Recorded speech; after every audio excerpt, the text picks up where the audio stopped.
buenas noches. Bienvenidos a Ideas Geniales, un programa producido por ADN 40 y por el Centro Ricardo Salinas Pliego. En esta ocasión hablaremos de la Organización de las Naciones Unidas para la Educación, la Ciencia y la Cultura, la UNESCO. Una idea genial, y pregunto a mi compañera de siempre, Isabel Revuelta, Isabel, ¿por qué la UNESCO es una idea genial? Ay, Gerardo, es un tema fascinante porque tras los horrores, verdaderos horrores de una de las guerras más destructivas que tuvo la humanidad, que fue la Segunda Guerra Mundial, se juntan en las Naciones Unidas, tras ser fundada, un grupo de personas, un grupo de teóricos, un grupo de diplomáticos que pensaban que la clave para evitar una conflagración de esa magnitud tenía que ser sin duda desde lo más valioso que tenían los seres humanos, la educación, la ciencia y la cultura. Y entonces, en sus siglas en inglés, el discurso de Ellen Wilkinson, que era la ministra de Educación de Reino Unido, habla justamente que con la educación de esos hombres y esas mujeres que también fueron arrastradas a la guerra, la mente de esa guerra iba a cambiarse por los valores más maravillosos que puede tener el ser humano. Y entonces desde ese momento lo que están buscando en la UNESCO es que el concierto de naciones tenga una clave, Gerardo, comunicarnos, escucharnos en nuestras diferencias.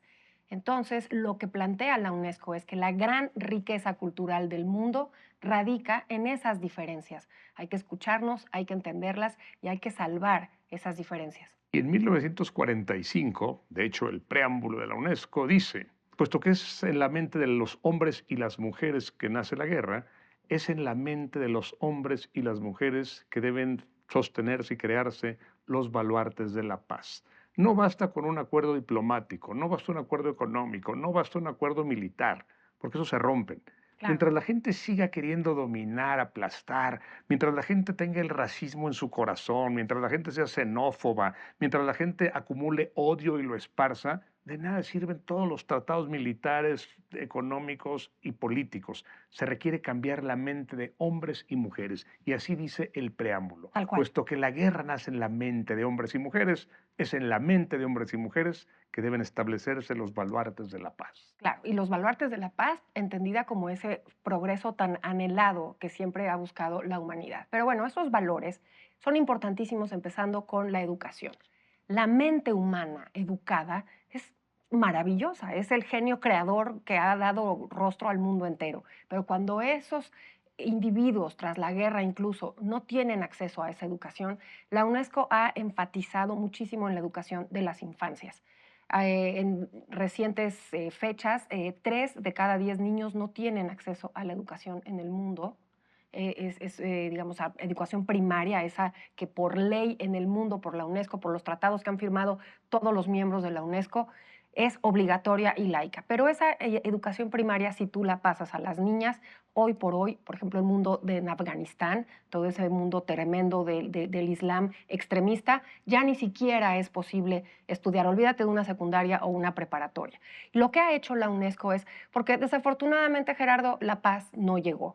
Inmediatamente se volvieron a dar los conflictos bélicos, inmediatamente en la semilla y en la conciencia de La hombres y paz no mujeres, llegó ni ha llegado. ni llegará, porque estamos con muchos temas pendientes desde la semilla.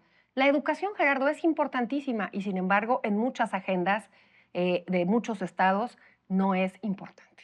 Para la UNESCO lo es. Ahora, la educación, perdón que sí, que juegue con las siglas de la UNESCO, la educación, la ciencia y la cultura. Fíjate que en la creación de la UNESCO participó un mexicano excepcional, es uno de los que yo más admiro, fue el segundo director general de la UNESCO, Jaime Torres Bodet. El primero fue Julian Huxley, el segundo fue Torres Bodet. Y él cuenta cómo fue elegido en sus memorias, La Victoria sin alas, y luego dedica todo un libro de sus memorias al que le puso El desierto internacional, donde cuenta cómo fue su gestión al frente de la UNESCO. Es muy complicado, dice, porque cada grupo quiere jalar agua para su molino, porque los franceses quieren jalar agua para Francia, los ingleses para Inglaterra, los alemanes para Alemania, bueno, no estaban los alemanes, los australianos para Australia, y esto hace que sea un desierto internacional, dice Torres Bodet, Claro, a pesar de todas las buenas intenciones que tiene la UNESCO como organismo internacional, sí, sí. de todas las campañas de alfabetización, de culturización, de todo lo que hace, aún tiene un montón de trabas de carácter nacionalista. Por supuesto, y ese carácter nacionalista se puede transmitir con los dogmas políticos. Cuando un dogma político interfiere en la población, lo que tienes es ya la negación, están ciegos, es tremendo, va en contra de esa educación y de eso, por esos baluartes que hablan estos fundadores que debe de estar en el espíritu humano. Pero bueno, ese baluarte que también es la ciencia. La ciencia es el motor del avance, la ciencia es el motor del bienestar. Y no nada más se dedican a la educación, sino a la investigación. UNESCO está metida en todos los temas que tienen que ver con la biodiversidad, con la bioética, con el cambio climático, cómo vamos a abordar todos estos temas para el bienestar de las especies, no nada más la humana, de todas las especies. La UNESCO tiene un plan excepcional científicamente hablando y debería de ser algo muy importante. Yo estudié relaciones internacionales y los organismos internacionales eran importantísimos en la carrera, pero no nos los enseñan en la escuela normal y deberíamos tener una participación multinacional en estos temas siempre. Las energías, la energía eólica, la energía limpia, todo esto avanzar y una cosa, Gerardo, que quiero enfatizar, el derecho al agua, el derecho que tenemos todos los seres humanos a una gestión correcta del agua. Ahora, lo que hace genial la idea de la UNESCO es que está conjugando a todos los países para tratar temas que son de todos los Claro, países. No nada más es de un país, el odio, el absolutamente. racismo, todo esto. Y la UNESCO, a pesar de lo difícil que es manejarla, como nos cuenta Jaime Torres Bodet y lo cuenta cualquiera de los directores y lo ha enfrentado la actual directora, es fomentar la cooperación internacional. Y en este yo quisiera resaltar 4 grandes programas de la UNESCO. El primero, la Convención Universal sobre los Derechos de Autor. Por Fundamental, supuesto. la propiedad intelectual y la protección de la propiedad intelectual, que es de 1952. Segundo, el cuidado de la biosfera, es de 1971. Cuidar el medio ambiente ya es una obligación internacional gracias al impulso que ha dado la UNESCO. Tercero, proteger el patrimonio mundial de la humanidad. Ujú. La primera parte, que es de los 70, es el material, pero ya en el año 2001 se protege también el patrimonio inmaterial, Por supuesto. las costumbres, la cocina, las lenguas, eso no se puede tocar. En México, por ejemplo, tenemos un montón de sitios arqueológicos y un montón de sitios protegidos por la UNESCO, y cuando la UNESCO determina que un sitio es patrimonio de la humanidad, da una cantidad para protegerlo y además te impide que tú hagas lo que te dé la gana ahí como país. Claro, esta convención de la que tú hablas fue de 1972. Es increíble que en México la Ley Federal para la Protección de Sitios y Monumentos Históricos, Arqueológicos y Históricos de México es de 1976. Primero existió una necesidad internacional, lo que decía Jaime Torres Bodet, que tiene que permear, estos desiertos tienen que acabar. Se pone esta ley en México donde se divide el patrimonio. El patrimonio arqueológico de México es aquel que va a ser vigilado por el Instituto Nacional de Antropología e Historia, que lo fundaron desde la década de los 40, pero ese es el patrimonio desde lo prehispánico hasta 1521 y el único dueño es el Estado mexicano. Después el patrimonio histórico es el que va de 1521 hasta 1899. Puede tener dueño, puede ser una copropiedad con los particulares. Y finalmente el patrimonio artístico de 1900 a la fecha, imagínate, y ese es resguardado por el Instituto Nacional de Bellas Artes. La UNESCO, que inscribe en 1972 esta convención y esta lista del patrimonio universal, y es como pertenecer a un club muy importante, porque lo que tú dices es cierto, dan dinero, pero lo más importante es la visibilización mundial de los bienes que tenemos. En México hay 35 de estos bienes y en 2003 se En el inscriben. mundo hay 1154. Increíble, increíble, porque además no es que lo nuestro sea excepcional, también es excepcional para un chino, por ejemplo, el chop suey, como para nosotros puede ser el mole. Por eso en 2003 todos estos criterios que deberían de estar impresos también en nuestra ley, estos criterios de UNESCO, si es un paisaje que representa cultura, nuestro paisaje agavero, cuando tú llegas a Tequila, lo que ves, esos agaves azules, es un paisaje que además representa una manera de producción, una cultura. Entonces es patrimonio industrial, es patrimonio inmaterial y es patrimonio artístico. Todo en uno.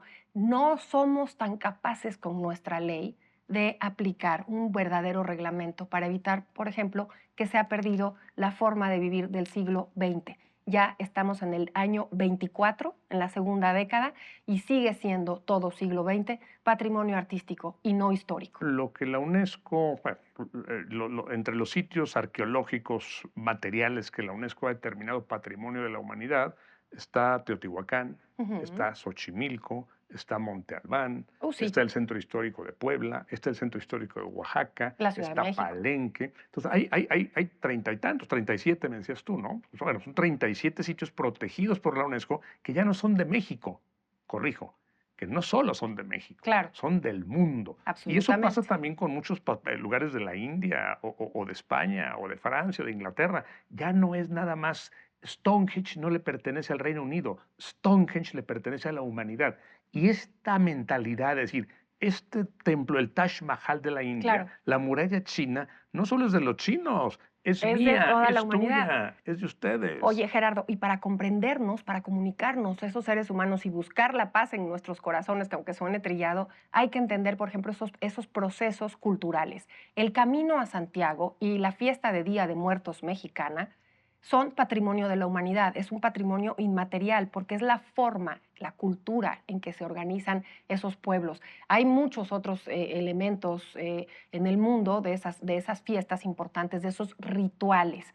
Entonces, ¿qué tenemos? Tenemos una especie de policía internacional que es la UNESCO y trata de evitar que nos desconozcamos por esas diferencias. Es muy complicado. Y luego viene el tema de la salud, porque dentro de la ciencia también está la salud. Insisto con el agua. El agua es un derecho humano, el agua está contaminada, la gestión es política, hay desperdicio a más no poder. Y en las zonas de guerra, que hay muchas ahora en el mundo, la ciencia, la educación, la cultura y la comunicación están completamente rotas. Sin duda. Otro de los grandes logros de la UNESCO ha sido rescatar el patrimonio, ya no inmaterial, también material a veces. En la guerra de los Balcanes destruyeron el puente de Saladín, el puente de Mostar, y la UNESCO lo reconstruyó. Cuando en Egipto se abre la presa de Asuán, que era una necesidad fundamental, los templos de Abu Simbel se iban a inundar y la UNESCO, con el patrimonio de la UNESCO y el empuje de André Malraux, se salvó y se cambió de lugar el templo de Abu Simbel. O sea, esto que no habría podido pagar Egipto con su dinero Ujú. o que en los Balcanes no habría interés en construir un puente tan importante como este templo de Mostar, bueno, la UNESCO intervino y lo hizo. Y ahora tiene su gran proyecto que es el de la ética en la inteligencia artificial. Completamente, absolutamente importantísimo. ¿Cómo es posible que no vayas a cometer crímenes, como estos terribles crímenes en todo sentido, ahora con algo tan poderoso que va a revolucionar, que está revolucionando el mundo? Hablabas del patrimonio. Gerardo, ¿no te parece que es más importante que el cuides lo tuyo desde sentir lo propio? Yo creo que eso es algo que también la UNESCO, más allá del multiorganización del mundo, la multiorganización, es particular. Si nosotros los mexicanos no nos sentimos que pertenece nuestro patrimonio, no lo cuidamos. A mí no me va a gustar que lleguen mi raya en mi libro, oye, es mío. Pero ¿por qué permito que la Catedral Metropolitana esté llena de O graffiti? la Catedral Metropolitana, o repito, la Catedral de Notre Dame, Claro, pero en el tema, o el Parlamento sí, inglés, pero como mexicanos claro, nos claro. tocaría sentirnos orgullosos y que pertenecemos a algo, porque entonces lo hacemos, se nos acaba el tiempo, ¿verdad? Isabel, se ha acabado el tiempo. Me da mucho gusto estar contigo, me da mucho gusto estar con ustedes, pero el tiempo se nos ha acabado y la UNESCO es un organismo que con sus 194 miembros y sus 1.400 millones de dólares anuales de presupuesto sigue siendo un trabajo fundamental por usted, por nosotros y por el mundo.